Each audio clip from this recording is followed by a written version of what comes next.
साल 1907 में पंजाब के लायलपुर जिले के बंगा गांव में एक बालक का जन्म हुआ जिसका नाम रखा गया भगत सिंह। उस समय पूरा भारत अंग्रेजों की गुलामी में जकड़ा हुआ था। हर और अत्याचार, अन्याय और अपमान का वातावरण था। लेकिन उसी अंधकार में ये बालक जैसे एक मशाल बनकर जन्मा था। उसके पिता किशन सिंह और चाचा अजीत सिंह दोनों ही अंग्रेजी शासन के खिलाफ आवाज उठाने वाले स्वतंत्रता सेनानी थे। जब भगत सिंह का जन्म हुआ उसी दिन उसके पिता और चाचा जेल से रिहा हुए थे। परिवार ने इस घटना को शुभ संकेत माना। माँ विद्यावती ने अपने नवजात को देखते हुए कहा था, मेरा बेटा एक दिन देश को आजाद करेगा। ये शब्द बाद में भविष्यवाणी साबित हुए। बचपन से ही भगत सिंह के मन में देशभक्ति की भावना गहराई तक समाई हुई थी। वो जब भी खेतों में खेलते मिट्टी के ढेले उठाकर कहते कि मैं बंदूक बो रहा हूँ ताकि जब ये फले फूले तो अंग्रेजों को देश से भगा दूँ।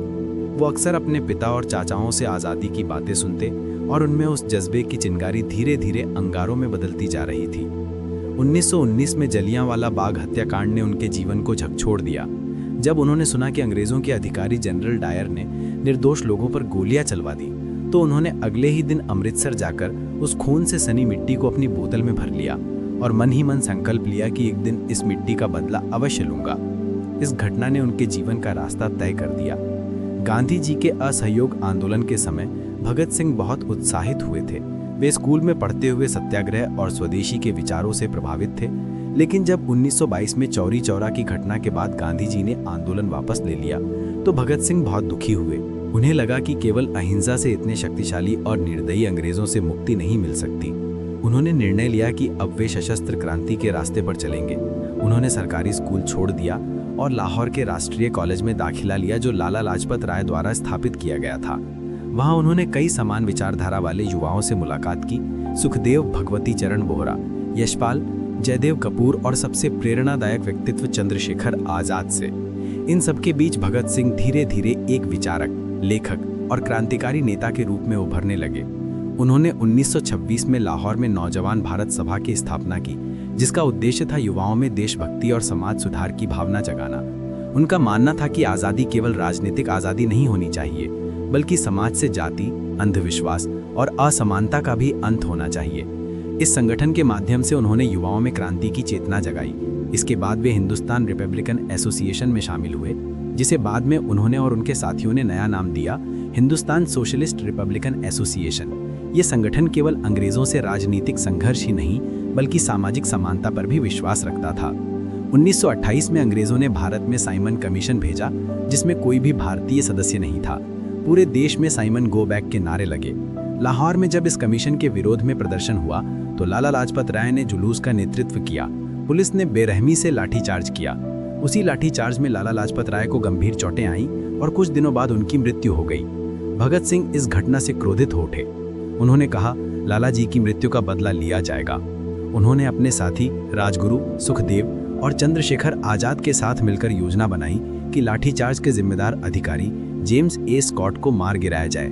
लेकिन गलती से उन्होंने सैंडर्स नामक पुलिस अधिकारी को गोली मार दी क्योंकि वो स्कॉट की जगह पर था।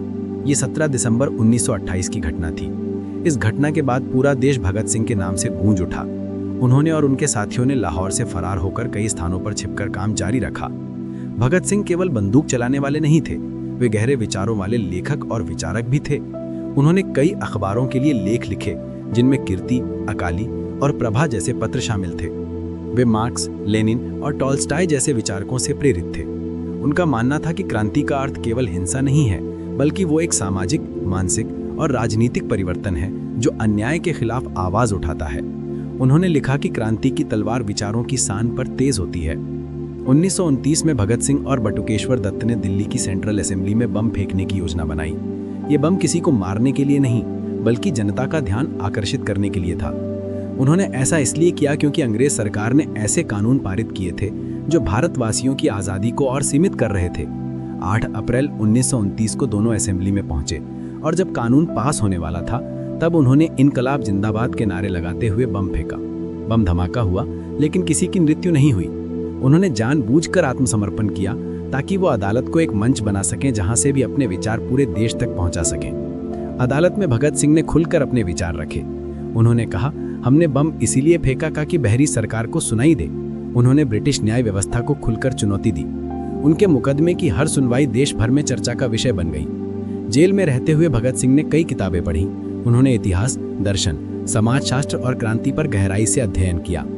उन्होंने मैं नास्तिक क्यों हूं नामक प्रसिद्ध लेख लिखा, जिसमें उन्होंने धार्मिक अंधविश्वासों को तर्क की दृष्टि से देखा। उनका कहना था कि सच्चा देशभक्त किसी धर्म से नहीं बल्कि मानवता और न्याय से प्रेरित होता है। लाहौर षड्यंत्र केस में भगत सिंह, सुखदेव और राजगुरु को फांसी की सजा सुनाई गई। पूरे देश में इस फैसले के खिलाफ विरोध हुआ। गांधी जी से लेकर नेहरू तक ने अंग्रेजों से सजा माफ करने की अपील की, लेकिन ब्रिटिश सरकार ने इसे ठुकरा दिया। भगत सिंह ने अपनी मां को चिट्ठी लिखी, जिसमें लिखा कि मां, मुझे मौत से डर नहीं, मैं तो उस दिन का इंतजार कर रहा हूं जब मेरे सिर पर फांसी का फंदा होगा, क्योंकि वो भारत माता की सेवा में मेरा अंतिम योगदान होगा। 23 मार्च 1931 की शाम को लाहौर सेंट्रल जेल में भगत सिंह, सुखदेव और राजगुरु को फांसी दी गई। कहते हैं जब उन्हें फांसी के लिए बुलाया गया तो वे मुस्कुरा रहे थे। वे इनकलाब जिंदाबाद और भारत माता की जय के नारे लगाते हुए फांसी के तख्ते तक गए। जेल के अधिकारी भी उनकी हिम्मत देखकर कांप गए। फांसी के बाद उनके शवों को गुप्त रूप से जेल के पीछे जलाया गया, लेकिन जब ये खबर जनता तक पहुंची तो हजारों लोग उस स्थान पर एकत्र हुए और उनकी राख को कंधों पर उठाकर नारे लगाने लगे, भगत सिंह अमर रहें। भगत सिंह की मृत्यु के बाद उनका नाम केवल एक व्यक्ति का नहीं बल्कि एक विचार का प्रतीक बन गया। वो विचार था अन्याय के खिलाफ आवाज उठाने का, हर नागरिक के भीतर स्वतंत्रता की आग जगाने का। उन्होंने सिखाया कि सच्ची क्रांति बंदूक से नहीं बल्कि विचारों से आती है। उनके जीवन ने यह साबित कर दिया कि उम्र नहीं, इरादा बड़ा होता है। मात्र 23 वर्ष की आयु में उन्होंने जो कर दिखाया वो आज भी असंख्य युवाओं के दिलों में जोश भर देता है। उनके लेख आज भी उतने ही प्रासंगिक हैं। मैं नास्तिक क्यों हूं पढ़ने वाला हर व्यक्ति समझता है कि भगत सिंह का नास्तिक होना धर्म विरोध नहीं था बल्कि अंधविश्वास विरोध था।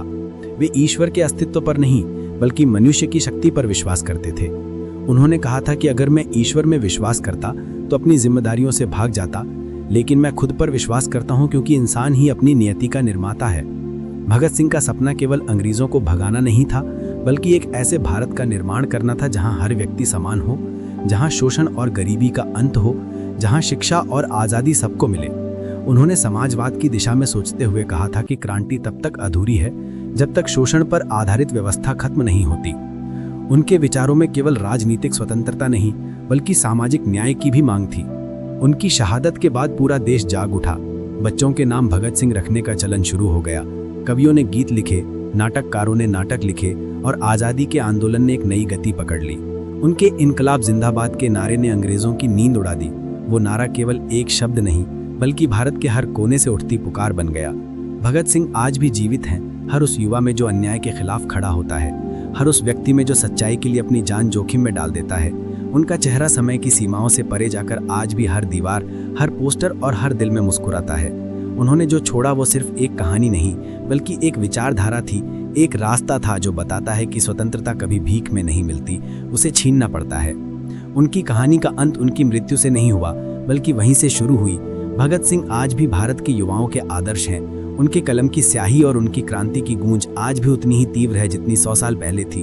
वे केवल पंजाब के नहीं पूरे भारत के पुत्र हैं, जिनकी शहादत ने भारत को जागृत किया।